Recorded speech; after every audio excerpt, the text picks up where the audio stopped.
We're going to have, right now, probably about 12 cars, it looks like going, maybe a few more.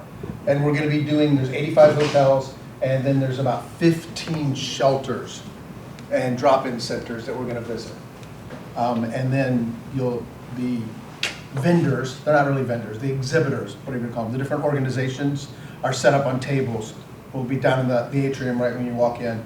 And you'll get to see, there'll be Oasis House, who was probably the leading anti-trafficking sort of victim service provider in Dayton and Montgomery County, counseling service. Grace Haven, which is the state's leading child trafficking responder, will be there, and a few other organizations. There's 10 altogether.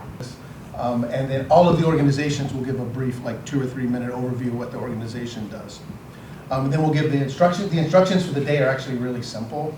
I mean, you're going to have a list of things, a list of locations that are all geographically close together per carload, with how many soaps and makeup remover wipes go to each location, with some missing children's, the Missing and Exploited Children poster for the Miami Valley, and a little overview of how to respond to human trafficking and some basic things, just real basic information things. You'll go in the carloads, it'll be 3 to 5 people in a car.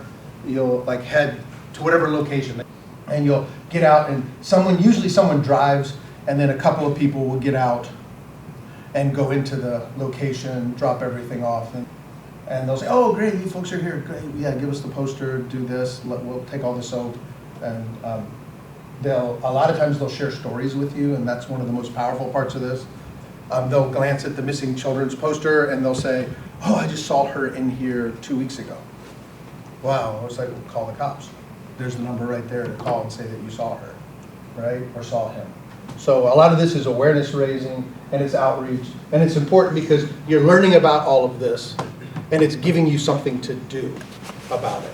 We're not just learning about it in class, we're actually going out and doing something. You're meeting people who this is their job, to actually intervene and disrupt in human trafficking, to disrupt human trafficking, to serve victims, to prosecute traffickers. And you'll be getting to hang out with them and see what they do, and then you actually will leave and get out and do something about this. So it's real hands-on, and I think that's really important. You're not just, I don't like the classes where you learn about horrible, depressing things, and then they pat you on the shoulder and send you back to your dorm or send you back to your house, and you don't do anything. You have to have something hopeful and some type of action at the end if you're learning about these terrible things. Because our goal is not just to learn about human trafficking, it's how to actually disrupt human trafficking, to reduce human trafficking, eventually to end it and end this exploitation and abuse.